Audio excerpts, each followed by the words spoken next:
भाग 4। आपका अपना मन कैसे काम करता है। आपका एक मन है और आपको यह सीखना चाहिए कि उसका इस्तेमाल कैसे किया जाए। आपके मन के दो स्तर हैं, चेतन या विवेक युक्त स्तर और अवचेतन या विवेक रहित स्तर। आप चेतन मन में सोचते हैं और जो अपनी आदत के अनुकूल सोचते हैं वो आपके भीतर के अवचेतन में डूब जाता है और आपके विचारों की प्रवृत्ति के अनुरूप रचना करता है। आपका अवचेतन मन आपकी भावनाओं का धरातल है और यही रचनात्मक मन है। यदि आप अच्छा सोचते हैं तो शुभ इच्छा आएगी, यदि आप बुरा सोचते हैं तो बुराई आएगी। इसी प्रकार आपका मन काम करता है। याद रखने की महत्वपूर्ण बात यह है कि एक बार अवचेतन मन एक विचार को स्वीकार कर लेता है तो उस पर काम करना शुरू कर देता है। यह दिलचस्प और गूढ़ सत्य है कि अवचेतन मन का नियम अच्छे और बुरे दोनों विचारों पर समान रूप से काम करता है। यह नियम नकारात्मक ढंग से प्रयोग किया जाता है तो उसका परिणाम असफलता, निराशा और दुख होता है। और जब आपके विचार प्रेमपूर्ण एवं सौहार्दपूर्ण तथा रचनात्मक होते हैं तो आपको स्वस्थ व सफल जीवन और खुशहाली मिलती है। जब आप सही दिशा में सोचना और एहसास करना शुरू कर देंगे तो मन की शांति और स्वस्थ जीवन मिलेगा। जो कुछ आप मन और वचन से सच मानेंगे, आपका अवचेतन मन उसे स्वीकार करके उसे आपके अनुभव में ला देगा। आप उसका अनुभव करेंगे। आपके लिए केवल यह जरूरी है कि आपका अवचेतन मन आपके विचारों को स्वीकार कर ले। आपके अपने अवचेतन मन का नियम ही आपके लिए अच्छा स्वास्थ्य, शांति अथवा जो पद आप प्राप्त करना चाहते हैं वो आपके सामने प्रस्तुत कर देगा। आप आदेश या निर्णय देते हैं और आपका अवचेतन मन वो विचार जो उसे दिया गया है आपके सामने पूरी निष्ठा से प्रस्तुत कर देगा। आपके मन का नियम यह है, आपको अपने अवचेतन मन से उन विचारों या चिंतन का प्रतिरूप या प्रतिफल मिलेगा जो आप अपने चेतन मन में रखते हैं। मनोवैज्ञानिकों और मनोचिकित्सकों ने साबित किया है कि जब विचार आपके अवचेतन मन को प्रेषित किए जाते हैं उनकी छाप मस्तिष्क के पटल पर आ जाती है। जैसे ही आपका अवचेतन मन किसी विचार को स्वीकार करता है वो तुरंत उसे मूर्तिमान करना शुरू कर देता है। वो विचारों से मिलकर काम करता है और आपके उस ज्ञान का पूरा प्रयोग करता है जो आपने जीवन भर एकत्र किया है। वो इसके लिए आपके भीतर मौजूद अनंत शक्ति, ऊर्जा और विवेक का प्रयोग करता है। वो अपना काम कराने के लिए प्रकृति के सभी सिद्धांतों को प्रयोग में लेता है। कभी कभी वो अपनी समस्याओं का समाधान तुरंत कर देता है, किंतु कभी ऐसा भी होता है कि उसे काम पूरा करने में कुछ दिन, कुछ सप्ताह या और भी देर हो सकती है, किंतु वो काम करके ही रहता है। आपको यह याद रखना चाहिए कि ये दोनों अलग अलग मन नहीं है, ये केवल दो क्षेत्र हैं जिनका कार्यकलाप अलग है, लेकिन मन एक ही है। आपका चेतन मन विवेकशील है, अर्थात हर चीज का कारण जानना चाहता है। यही क्षेत्र है जो अपनी चाहत का चुनाव करता है। उदाहरण के लिए आप पुस्तक चुनते हैं, अपना घर चुनते हैं और अपना जीवन साथी चुनते हैं। आप सारे तर्क वितर्क चेतन मन से करते हैं। दूसरी ओर आपके किसी प्रयास के बगैर आपका हृदय स्वतः धड़कता रहता है और पाचन क्रिया, रक्त प्रवाह और सांस बराबर चलता रहता है। यह सब आपका अवचेतन मन एक स्वतंत्र प्रक्रिया के माध्यम से चलाए रखता है जिस पर आपके चेतन मन का कोई नियंत्रण नहीं होता।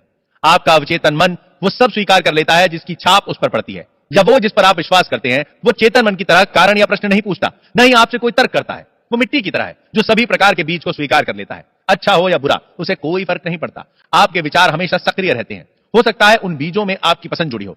नकारात्मक व विध्वंसात्मक विचार आपके अवचेतन मन में लगातार नकारात्मक रूप में काम करते रहते हैं और एक समय के बाद आपके अनुभवों में दिखाई देने लगेंगे। आप बुरे कामों में फंस जाते हैं। याद रखें, आपका अवचेतन मन यह नहीं बताता कि आपके विचार अच्छे हैं या बुरे, सच्चे हैं या झूठे।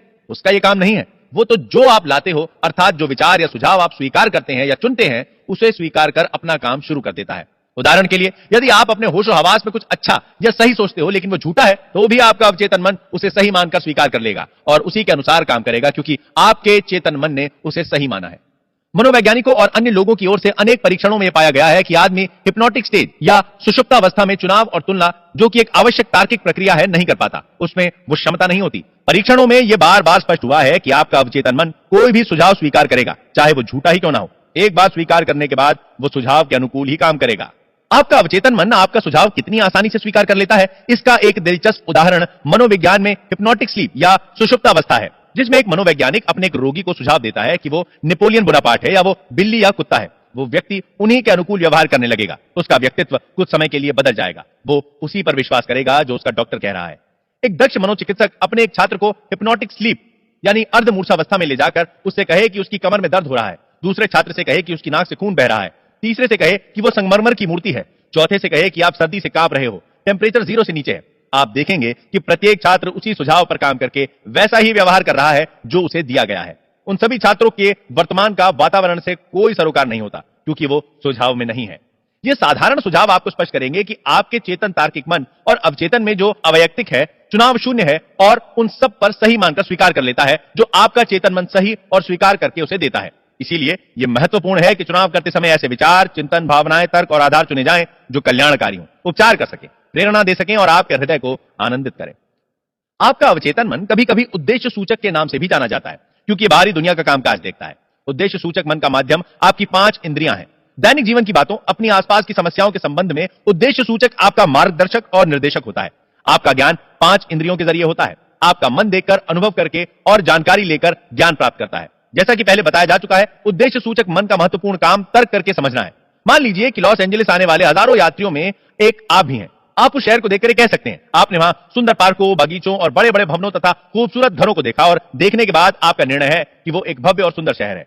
यह काम आपने उद्देश्य सूचक मन के माध्यम से किया है। कभी कभी आपके अवचेतन मन को विषय सूचक कहा जाता है। आपका विषय सूचक मन आपके आसपास के वातावरण को 5 इंद्रियों को छोड़कर एक दूसरे माध्यम से देखता है, जिसे अंतर्ज्ञान अर्थात आध्यात्मिक ज्ञान या छठी इंद्रिय भी कहते हैं। यह अपनी भावनाओं, संवेदनाओं के अतिरिक्त अपनी स्मृतियों का स्टोर हाउस है। आपका विषय मूलक मन उस समय सबसे ज्यादा कार्य करता है जब आपका उद्देश्य सूचक मन नहीं रहता। दूसरे शब्दों में, यह वो बुद्धि है जिसका चमत्कार तब होता है जब आपका उद्देश्य सूचक मन निलंबित या सोया हुआ रहता है, सुषुप्त अवस्था में होता है। विषय सूचक मन को देखने के लिए आंखों की या किसी और प्राकृतिक इंद्रिय की जरूरत नहीं होती।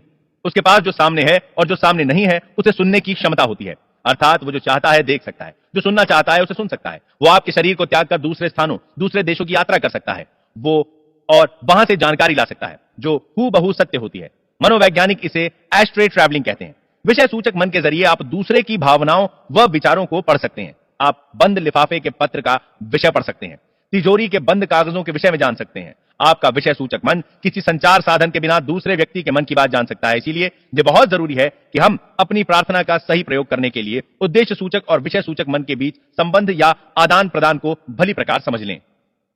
आपका अवचेतन मन तर्क वितर्क नहीं कर सकता, इसीलिए यदि आप उसे गलत सुझाव देंगे, वो उसे सच मानकर अपना काम शुरू करके उन्हें दशा, अनुभव या घटनाओं के रूप में पेश कर देगा।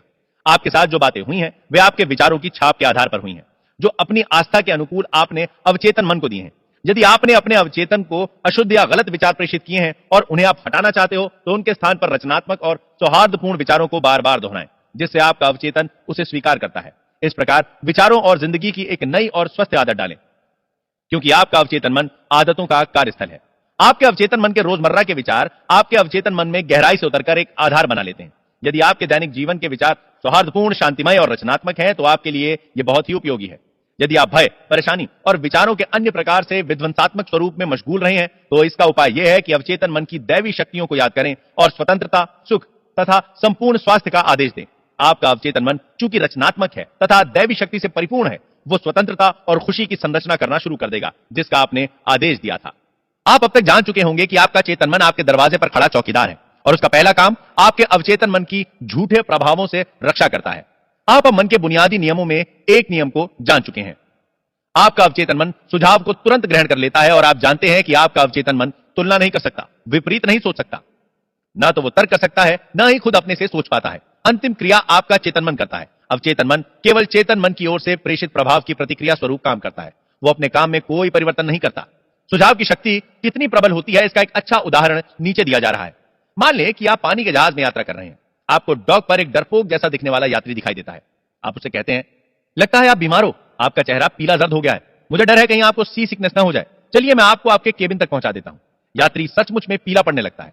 आपका सी सिकनेस का सुझाव उसके डर में मिल जाता है। वो आपका सहारा लेकर अपने केबिन में लेट जाता है और वहां आपका नकारात्मक सुझाव अपना कमाल दिखाना शुरू कर देता है, क्योंकि उस यात्री ने आपके सुझाव को स्वीकार कर लिया और वस्तुतः वो कारगर होने लगता है।